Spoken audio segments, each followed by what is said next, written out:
Hello, everybody, and welcome to this week's NAMI Tennessee at Home Facebook Live. My name is Gabe Howard, and I am super excited, as always, to be here. And my guest has an awesome feature that no other guest has ever had. We share the same name. I know, and we're about the same age, too, so it kind of freaks me out a little bit that, like, our moms were like, hey, Gabriel, cool name.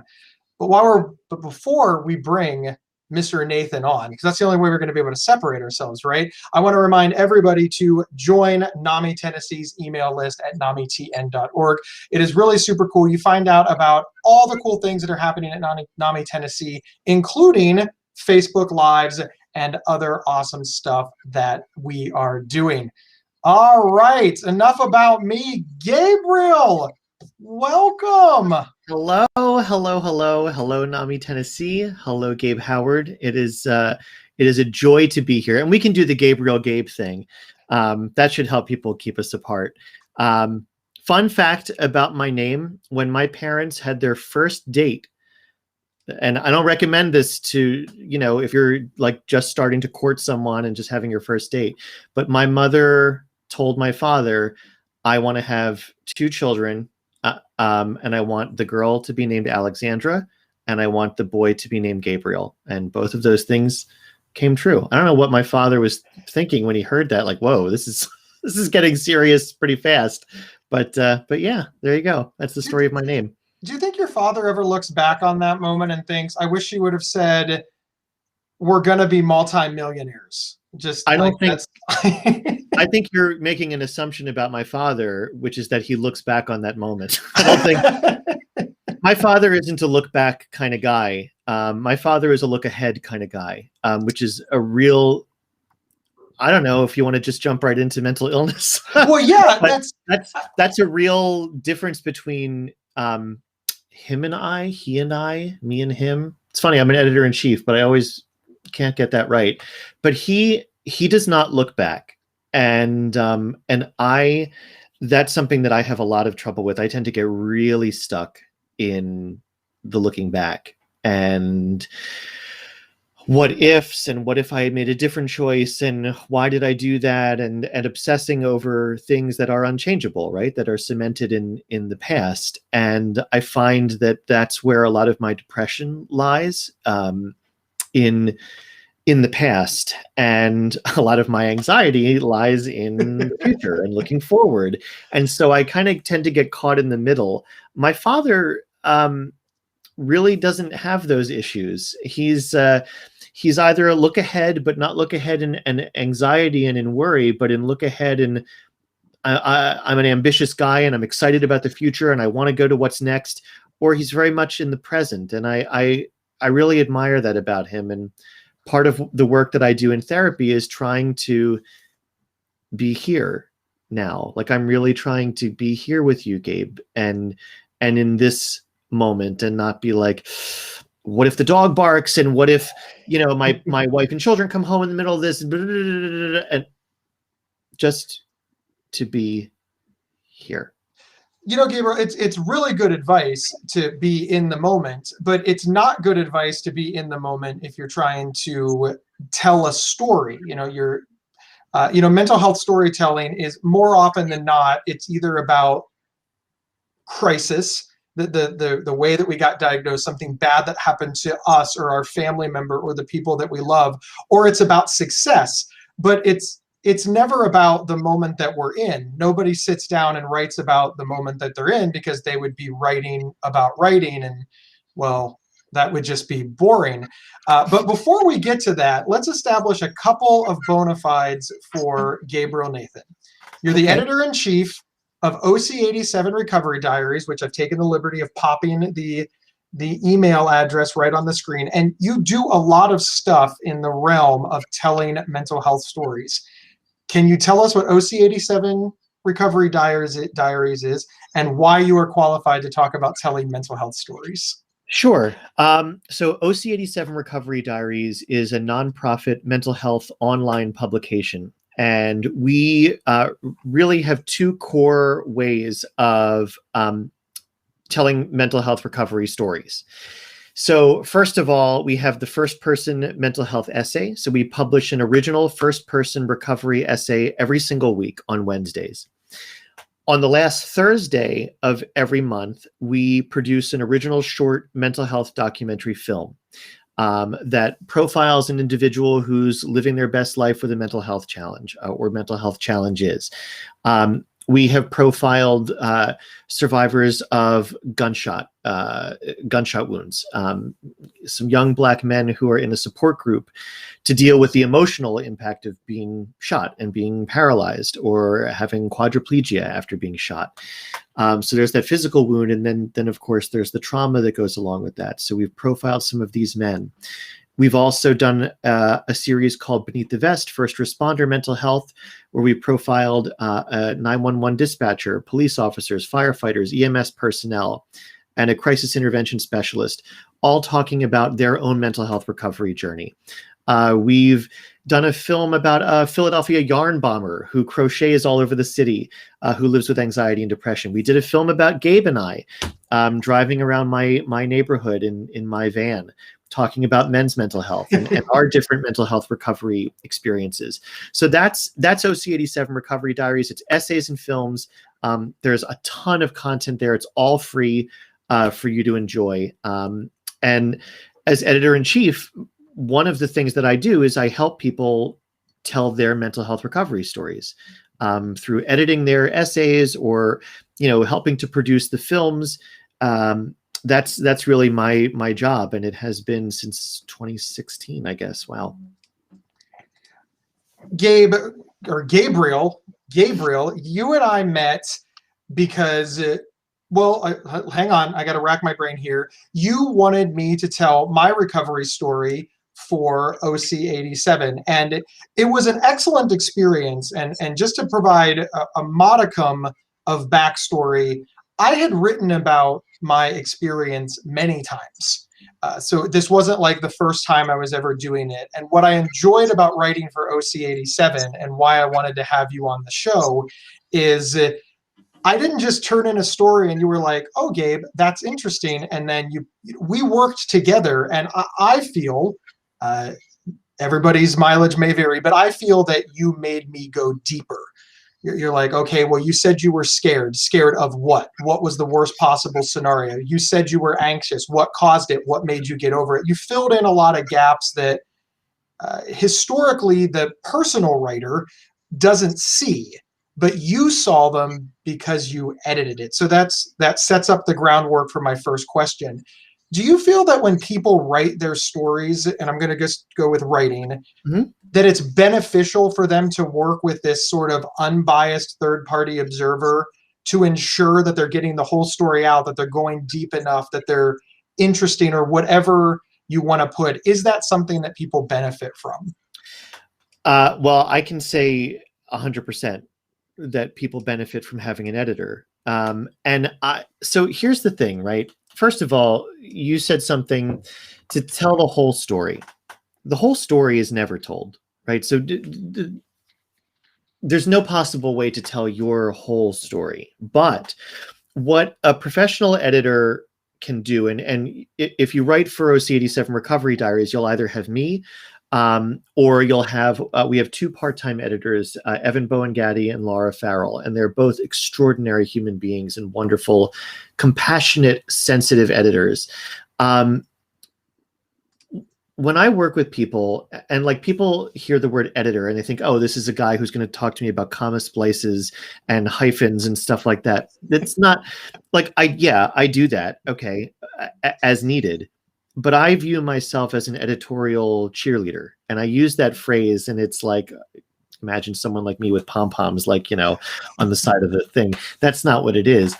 I'm here to gently nudge and encourage and entice you, Kimberly, I'll do it for you, to go a little bit further. Like, I can tell when a writer wants to talk about something, but it's like getting the hand a little bit too close to the flame. And like, I'm just going to like mention this and drop this here and then move on to another paragraph. And I'll go, well, hey, wait a minute. What about what you were saying over there before about your first time in therapy? You mentioned that you were sitting in the chair in the waiting room. What was the chair like? Was it comfortable? Were your palms sweating? What was on the wall? My therapist's office, he's got lighthouses, pictures of lighthouses from like Maine and places like that. What were you looking at? Or were there abstract paintings? What were you feeling? Did you want to be there? Were you ambivalent about that? So I think that's what an editor is supposed to do. They're supposed to kind of take you by the hand and say, hey, walk with me down this hallway now a little bit more.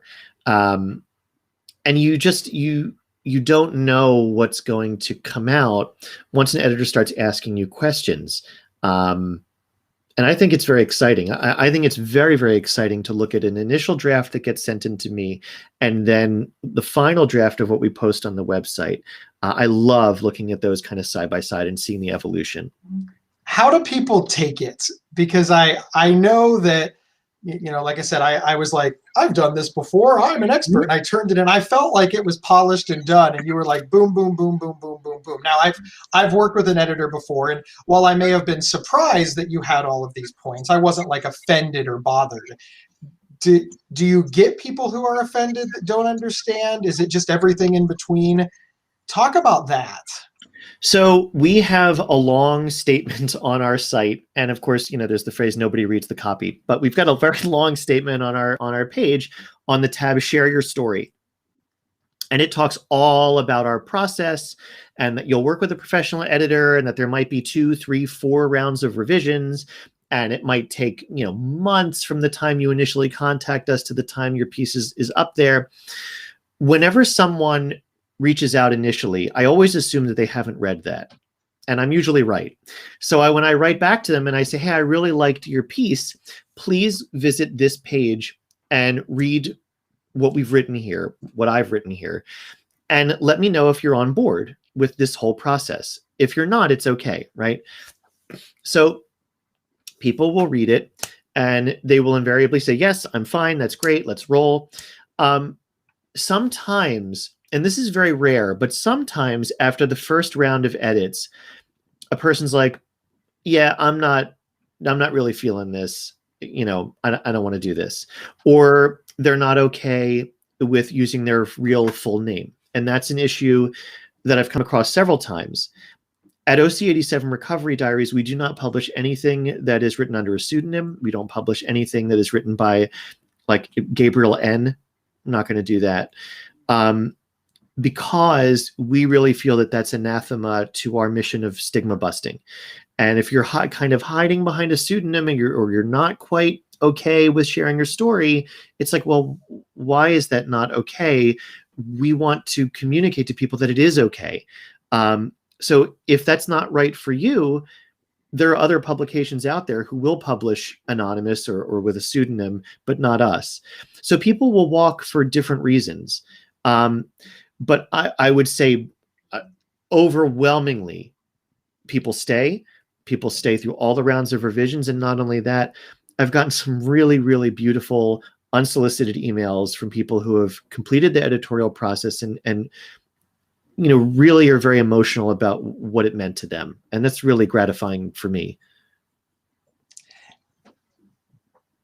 Any process that involves a disclaimer, multiple rounds, an editor-in-chief, I mean, that's like a long name.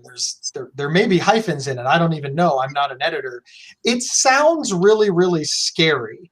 And I know that it's not. It's not the type of writing that people are used to. So let's talk about we got through the process, right? It's all finished. It now goes live. Mm-hmm. And I know you mentioned that you've gotten some beautiful letters after the fact that people say that it's entirely worth it. But let's talk about like specific stories. Is there anybody that was like, other than me, that was just like, wow, this is the story that I wanted to tell? And by having essentially a partner or a helper, it's not an equal partnership, but it's a solid 30-70. I mean, you did a lot for me. Are people, do they see it? Do they realize it? Because I think many of us that have told our stories, we don't get access to editors. We're not tripping over editors in chief in the mental health community, Gabriel. Right. And I think that's a shame. You know, we call it at OC87 Recovery Diaries, we call it giving mental health stories the red carpet treatment. Um, and we talk about that related to the films that we make. Our films are very highly produced. They're very expensive to make. I'm not bragging. It's just a fact. Um, and we talk about the red carpet treatment as far as the essays too. Like, I think there's this idea that mental health, and this goes to a much larger conversation, but like mental health gets the short shrift, and mental health gets whatever dregs are left over for funding, and mental health gets, you know, the hospital at the end of the dark, windy, scary road, and it doesn't get the big, beautiful, clean, you know, hospital that's funded privately millions and millions and millions of dollars, right? So I feel like mental health stories should be getting the red carpet treatment, and I'm annoyed that that's not the standard. I feel like what we do should not be this really cool thing. It should just be what everyone does. I just want to read you a couple of these really short comments. This is from the interim vice chair for clinical affairs, the medical director, student and resident mental health, the medical director for neuromodulation programs at the University of Colorado. Her name is Rachel Davis, associate professor of the Department of Psychiatry, who published an essay with us. She said, since my article was published, I've heard from several physicians, residents, and medical students across the world who are facing similar struggles as me. It's been very meaningful to connect with them and to be able to offer support. I hope you're doing well. And this is from another young woman, Lisa Green. Lisa's essay is not published yet. It's coming out, I think, in March. Lisa has a different way of writing than Rachel. Oh my gosh, she writes. Wonderful. Oh my gosh. The experience of writing for y'all and working with Gabe, not self-promotion, I just happen to be her editor. Working with Gabe was so lovely, truly so wonderful. It's clear that you all deeply care about the person behind the essay. I hope you're having a wonderful evening, Lisa. Thank you again. This has been such a lovely experience. So, you know, I don't get these emails like once a week, but they come, and people are grateful, and people do recognize it. I think in different ways. And it's one woman, her name is Josie Elbiri, and she just had a birthday, and she just randomly made OC87 Recovery Diaries her birthday fundraiser and raised like $800, $900. That's a way to acknowledge, you know, a warm, positive experience. It's really, really sweet. One of the cool things that you do, Gabriel, and before COVID, you did this in person, but Gabriel is safe, and he doesn't do this right now because there's no conferences or public gatherings, etc. But one of the cool things that you do is read the essays out loud. Now, you've read many of your own, and I want to give a nod to you reading other people's essays, but I want to talk about you reading your own, because I'm a public speaker, and the very first time you said, hey, I'm going to read my essay, my little public speaker brain said, that's an essay, dude. You don't, what is wrong with you? Like, it just was this knee-jerk reaction. How much time do you have? But sincerely, it was this knee-jerk reaction that you don't read an essay as a speech. Like, speeches are speeches, essays are essays. And but you know, I'm polite, and you're my friend. And you went up and you read it, and I was wrong. Reading out loud is an art form that apparently society has lost. Do you find that that's a really good idea, especially for budding public speakers, to write an essay, write their story, and then read it out loud to people? Is this another way that their story can see the light of day? I want to call it reading out loud, but it's that seems so simplistic, but that's what it is, right? Yeah, and so a couple things. First of all, I have theater training, right? So I'm an actor. Well, I was a theater major in college, and I think those skills are helpful in terms of performing a piece of writing. I don't know that it's something everyone would have success with, getting up in front of whomever, or in whatever medium you can do it now, and reading aloud a personal essay. However, what I do believe is that because these essays are so personal, it's really a very open and warm way of connecting with another human being to kind of give your voice to this story and to read it out loud. I read every single essay on OC87 Recovery Diaries out loud. We have a podcast called Mental Health Aloud, which is just me reading the essays. So if you're puttering around your kitchen and you don't want to sit at your screen and read an essay, you can just listen to me read it to you. I don't have the most mellifluous voice in the universe, but it's okay. And I think there's something really, really soothing to being read aloud to. When I used to work at a psychiatric hospital, I would read aloud to the patients. I would read this book by Salman Rushdie called Haroun and the Sea of Stories. Every Christmas Eve day, I would read A Christmas Carol out loud from start to finish. It would start at 9 o'clock in the morning and end at 2 o'clock in the afternoon with a break for lunch. And a nurse would bring tea to the day room, and it was wonderful. And children love being read aloud to, and it's like, what does something happen to adults' brains where all of a sudden that goes away? I don't think so. I think there's something really, really warm about that human voice storytelling. Obviously, everybody's mileage may vary. It may not be something that you want to read out loud, but it never occurred to me. People ask me all the time, like, how can I speak? And I would always give them all these, make sure you practice in the mirror, ask your friends. It never occurred to me to say, well, take your favorite personal essay or blog or something like that and get your feet wet there. And that's why I wanted to bring it up, because one of the primary questions that people ask is, how do I tell my story? How do I publish it? How do I get people to pay attention to me? Now, I know those are big questions. You can't answer them all, but that is just, I think, really, really good advice. Offer to read your story at a mental health fundraiser, or I know it's all virtual right now, but at a virtual event, or even record it and submit it now that we're in, the COVID times. I really think it's a great way to get your feet wet and decide if it's for you. And of course, it's okay if it's not for you. And right. I think that's probably an important message, that there's not just one way. Now, for OC87, let's talk about that, because I know that people have this question. How can they submit to OC87 and get published and have the great Gabriel Nathan possibly be their editor? It's very easy. You're just going to go to oc87recoverydiaries.org and you click on the thing that says share your story. And you read all of our submission requirements if you want.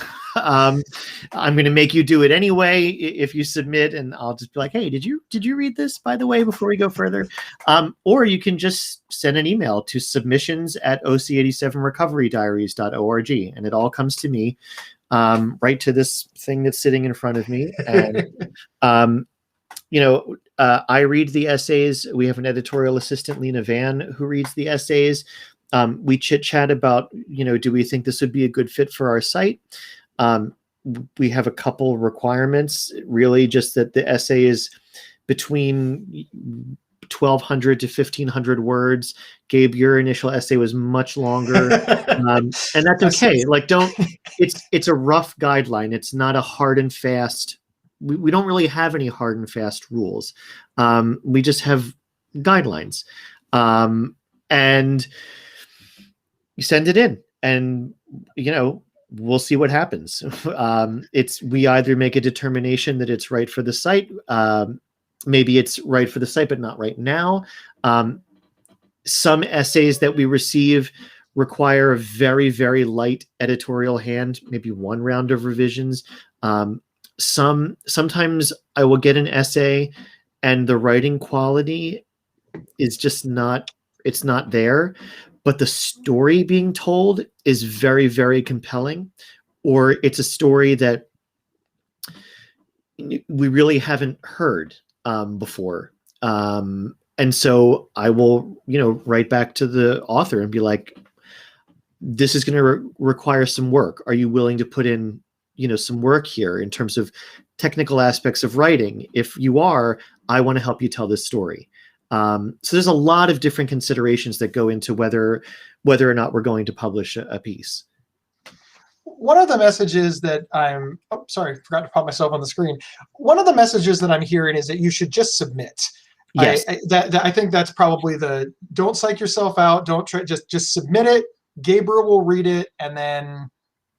And don't tell yourself stories. Don't be like, oh, well, nobody wants to hear from me. Oh, my story doesn't matter. This isn't going to get published.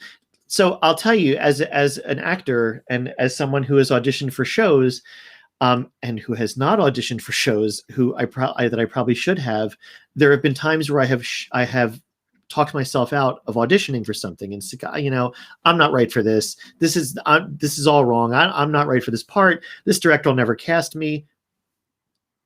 Go audition. Let the director decide if you're right for the part. Let the editor-in-chief or the editor decide if you're right for the website or not. Don't sit there and psych yourself out. Yeah, send it in.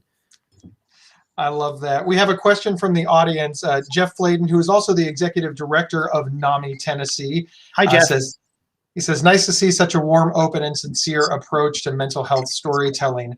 How is this effort being perceived and shared among others? Oh, I added the among others. How is this effort being perceived and shared? My apologies. Well, that's an interesting question. So how are we being perceived?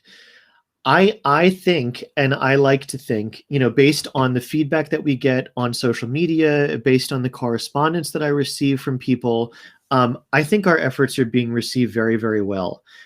We're a very small organization. We're based in Philadelphia. All of our employees work virtually, it's actually really nice, given what is going on in the world today, that it hasn't changed what we do very much. We've always worked remotely. I've been working from home since 2016.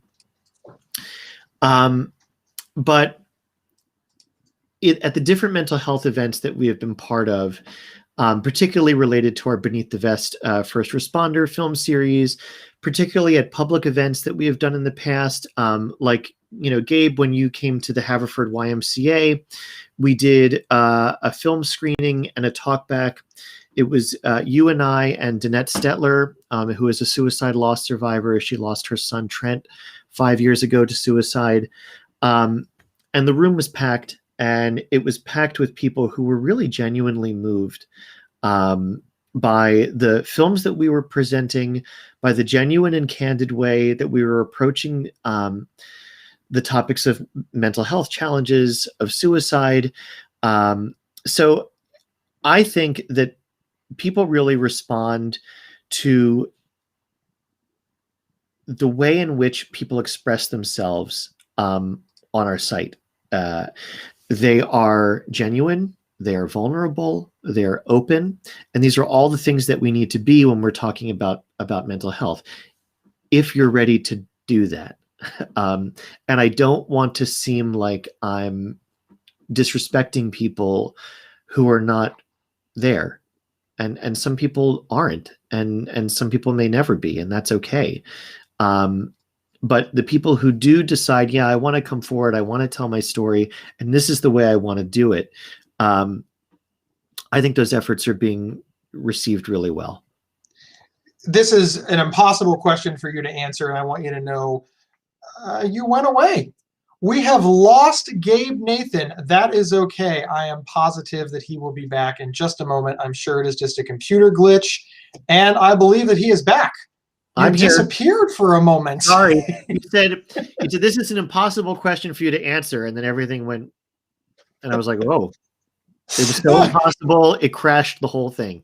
I know. I didn't know you were going to be angry. No, this is an impossible question to answer, of course, because I'm asking you to put yourself in the place of other people. But the question specifically is, how do you know when you're ready?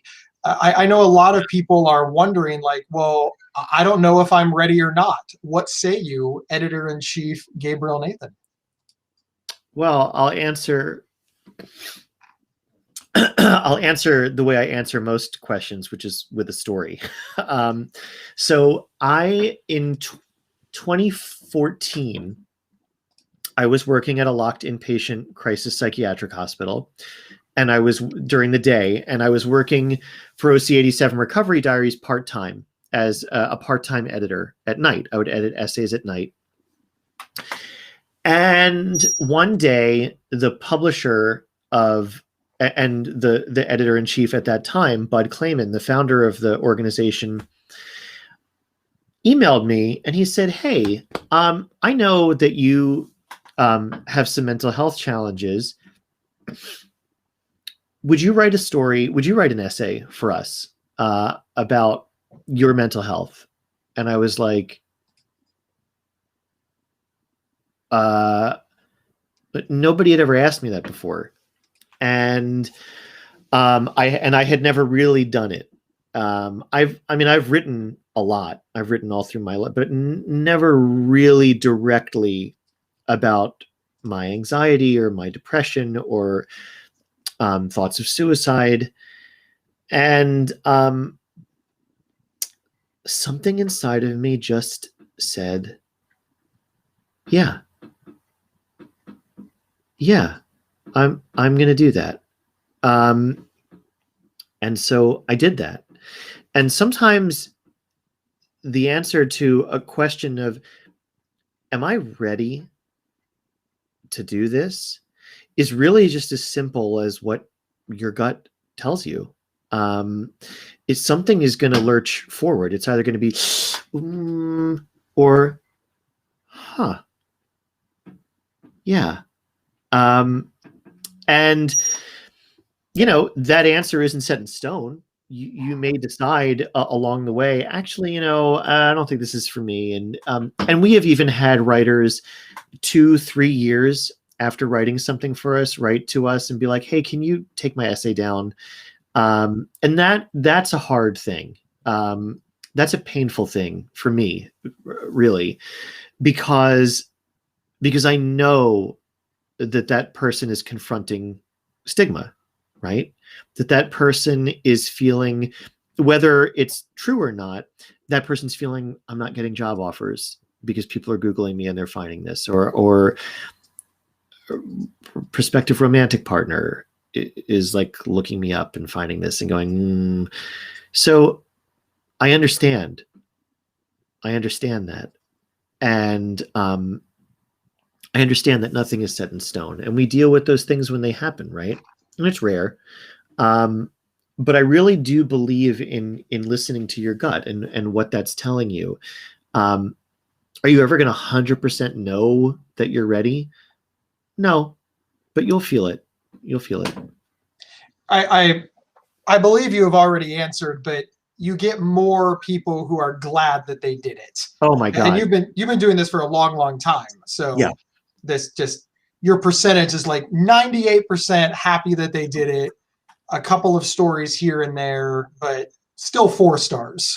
Yeah, and I think 4.5 stars. And there have even been a couple times where a writer has written to us and be like, "Hey, can you take my story down?" And I will write back and be like, "I will, but can we talk about it first? Can I know a little bit about what because I develop, the editorial process takes a long time sometimes.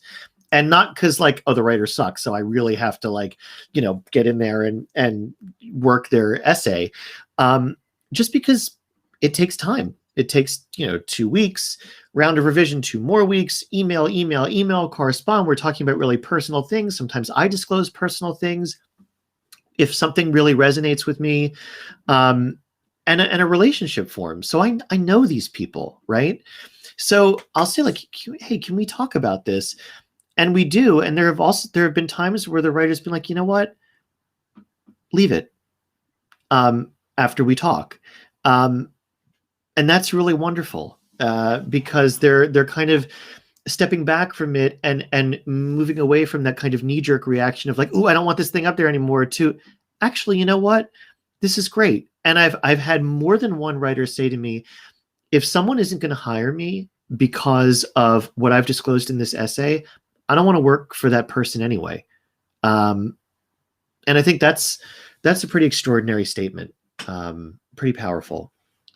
It seems to me, as a mental health advocate and in my personal experience, all of the things that I was ever worried about happening from being public never did. It was always like this secondary list of things that I never thought of happening. Those were the things that sort of popped up and bit me in the behind. Is that what you're seeing as well? And I only ask because I know that there are a lot of people watching who are on the fence. I hear it at conventions and meetings. I get emails, and of course, this is one of those love-hate statements where people say, Gabe, you're so brave. On one hand, I understand what they're saying and I appreciate the compliment. On the other hand, I'm so sad that just being honest about my life is seen as brave. So it really tips the hand that they're scared to do it. I know that I've kind of pressured you on this point a lot, but is there any reassuring words that you can give people that being honest sharing your story puts more good in the world than bad? I'm going to answer this with a story too. I was running a group at the hospital, and I forget what the topic was. But it was a discussion group. And a young woman with bipolar disorder, about 24, 25, she raised her hand, and I called on her, and she stood up. She's very thin. Right? And she said, I, for the longest time, felt so alone. I thought I was the only one who felt like this until I came here. And I looked at this woman in this cinder block room with, furniture made deliberately heavy so you can't pick it up and throw it, and moisture resistant seat cushions and block glass windows, and my heart just broke into 1,000 pieces, because that's where she had to come to feel not alone. That's horrible. And I don't ever want anybody to feel like that, to feel that alone. And so what I would say to anyone who is sitting there going, does telling my story make a difference? Would publishing, would being vulnerable and putting my real name and putting my story out there make a damn bit of difference? I will ask you to think about that young woman and what she was feeling. And that maybe if she was, noodling around on the internet and found your personal recovery essay, that could have helped her feel less alone. So yeah, it makes a difference. It definitely does. Gabriel, we spent a lot of time talking about the people writing the stories, the people sharing the stories, why they should do it, why it's good, how to get involved. Let's flip it around and talk about the people reading them, like the example that you just gave. Now, OC87 Recovery Diaries it's a big website. It has the essays that we've talked a lot about, the movies, which we've touched on a little bit. And of course, before COVID, you went around and did stuff publicly with a special guest, Herbie. Can you hold up? Do you have a picture of Herbie? Herbie the love bug? Yeah. So this is, I don't know if you could, yeah, there you go. So there he is. That's that's me with the smile frown. And that's my Herbie the love bug replica. And we spread awareness for the National Suicide Prevention Lifelines, 1-800-273-8255. I know a lot of hay has been made recently about the changeover to 988. That's not going to take place for about another year. So if you are in crisis, you're still going to be calling 1-800-273-8255. So that's a professional window cling. It's all over the back window. And so everywhere we go, we we spread that message of hope and that that number, so that anyone driving behind us, they may be attracted to the car first or whatever, but they're seeing that message, and you never know who's behind you at a stoplight and what they may need to see and what they may be going through. So Herbie and I, we're taking a little break these days because there's been like nonstop snow in southeastern Pennsylvania where we're based, and VWs are great in the snow, but the road salt that they put down to get rid of the snow eats away at that old German metal, and I can't put him at risk for further decay. So he's in the garage at the moment, but we are, even in COVID times, we are still out and about spreading that message. We just did a little collaboration with a yarn bomber. Her name is Nicole Nikolich, and she crocheted little hearts and little snails, and she crocheted the Lifeline number, and we put it all over Herbie. So you can see photos of that at Lovebug Trumps Hate on Instagram, and I'm taking a little break from Instagram as well, but the account is still up there. It's like 3,200 photos and captions, so you can experience all of that. And we're good partners, that car and I. Thank you so much. I'm popping. It's lovebugtrumpshate.com. No, just Lovebug Trumps Hate on Instagram. Oh, sorry. That's okay. Instagram, Lovebug. And it's the most adorable pictures in the history of time. Lovebug. No, I added a. Oh, you added the S. Oh boy. I did. Jeez. Lovebug. I put it in the wrong spot. I'm not doing so well here, guys. You're multitasking. It's not easy.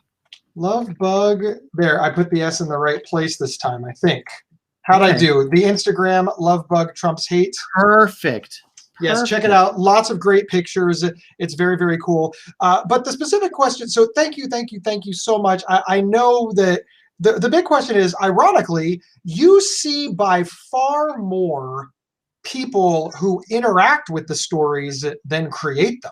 I don't know what the factor is, but obviously you work with a lot of creators of stories, people who tell their mental health stories, but you see by far more people who interact with them. Can you talk about those people and how they feel hearing the stories, seeing the information from both live and in person from before COVID, and of course online, people just reading them and following social media? So yeah, a lot of the people who are kind of what I call them are OC87 Recovery Diaries listeners, followers, fans, friends, and readers. That's like how I, kind of hold our audience. So they're divided into a couple subgroups. And of course, there's overlap here, right? So a lot of them are individuals who are living with mental health challenges. A lot of them are caretakers for individuals living with mental health challenges. And of course, that, definitely, resonates with NAMI's constituency is family members and friends and loved ones and caretakers, as well as individuals with lived experience.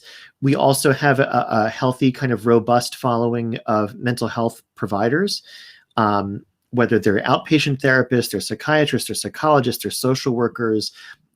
There are psychiatric hospital workers, all different kinds of providers. And kind of our like gender and age breakdown. A lot of women are reading OC87 Recovery Diaries essays, just based off of the kind of analytic information that we get. They're in their 30s, they're in their 40s. And a lot of the people I find are kind of like the quiet observers. They're people who they may have a story to tell, but they're not quite ready, or they don't quite want to. Maybe they have come from either a sort of cultural or religious background or upbringing where, like, quote, we don't talk about that. That's very much my experience. I definitely came from a family where we don't talk about that, and that is a lot of a lot of things. I could make a whole shopping list of what we don't talk about as the Nathan family, and so that was very hard to kind of break free from.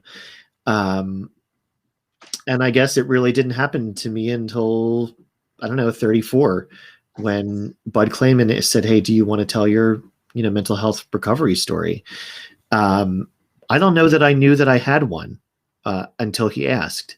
That's kind of how repressed I was, or how I had suppressed my own history.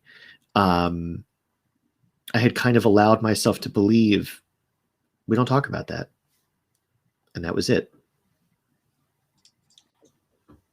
And did seeing all of these stories out there, did it inspire you to do it? That's kind of the number one reason that I get when I say to people, why do you want to share your story? And they're like, to help people, to show other people. So is that what you find is the number one reason that people are sharing their story from your perspective? And I know this is only from your perspective.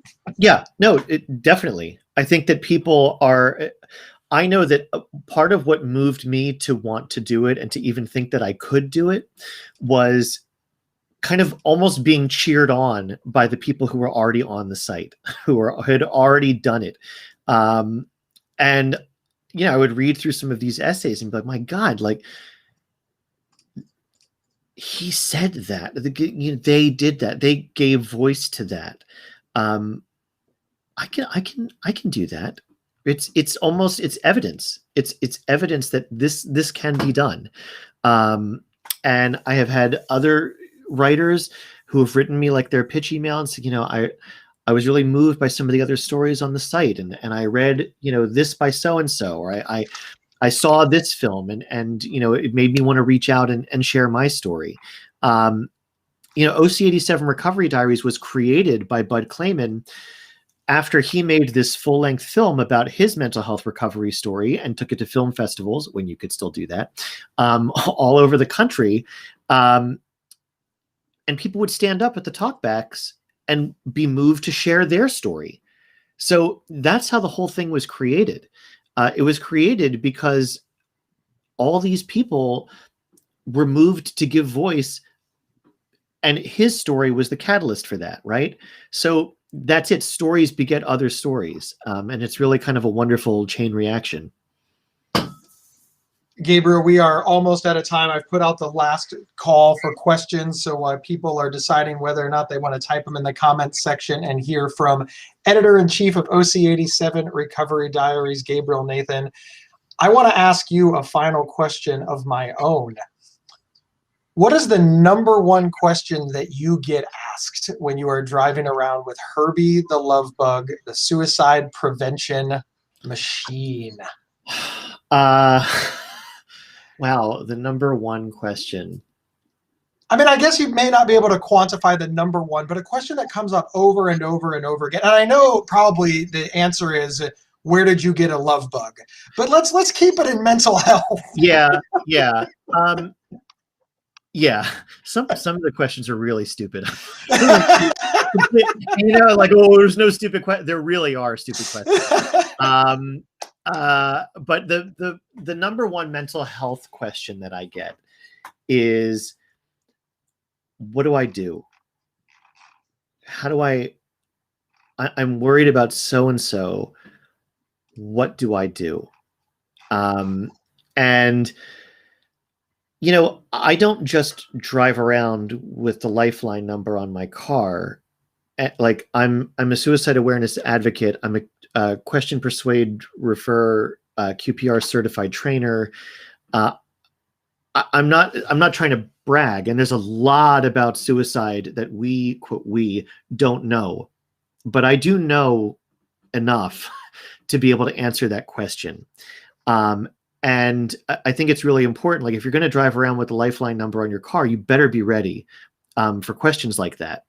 Now, when I put this number on my car, I didn't know that I was going to get asked questions. I was like, I'm just going to spread awareness, right? But people stop you and talk to you all the time. And that's the number one question. And here's the answer.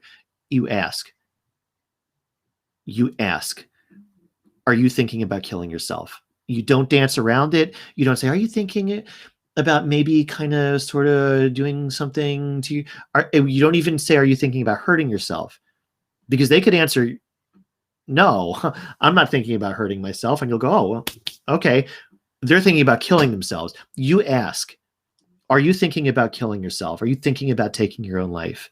And I'm going to tell you something. I have been asked that question, and I have asked that question many times to people. Being asked it takes your breath away, and you will most likely answer it honestly, and it will open a door that a door of interpersonal communication and relationship building, the likes of which you have never experienced before. And if the answer is yes, then you better be prepared for what happens next. You don't leave that person alone. You ask more questions. You ask for more details. You get as much information as you possibly can. You let that person talk. You keep them safe. You're going to be reaching out to the lifeline. You're going to be asking that person if they feel like they're in immediate danger. You're going to be taking them to the hospital yourself. Be saying, can we go together to get you help?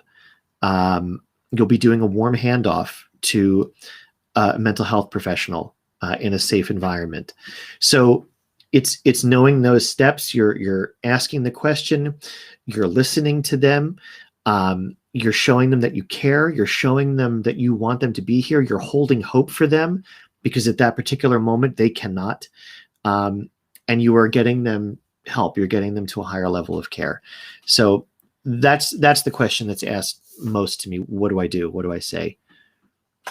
And it's not unlike sharing our personal stories, right? This is information that needs shared. What you said specifically was the very first time you ask somebody if they're going to kill themselves, or they're thinking about killing themselves, they're planning on taking their own lives. It takes your breath away, but it starts this bigger conversation that can possibly and ultimately lead to saving somebody's life. Now, that's obviously gigantic, right? Yes. But mental health stories, they create that exact same kind of thing, except smaller. Most things in mental health are not exactly life and death, but being able to have words to explain trauma, that's a big deal to somebody. Knowing that they're not the only person with major depression or anxiety, that's a big deal to somebody. And finally, my favorite thing when it comes to personal mental health stories is forwarding them to other people and saying, this is what I've been trying to explain to you for the last year, and I don't have the words to get through to you, but this person does. All of that is part and parcel of the same thing. Yeah. Would you agree? Yes, absolutely. And also, I think it's such a gift that you can give to another human being by forwarding one of these stories, whether it's, as you said, to be able to put into words something that you were not able to, but also it's a beautiful way. So let's say you are very close with someone who's struggling with depression, or you're very close with someone who has just experienced a traumatic loss, right?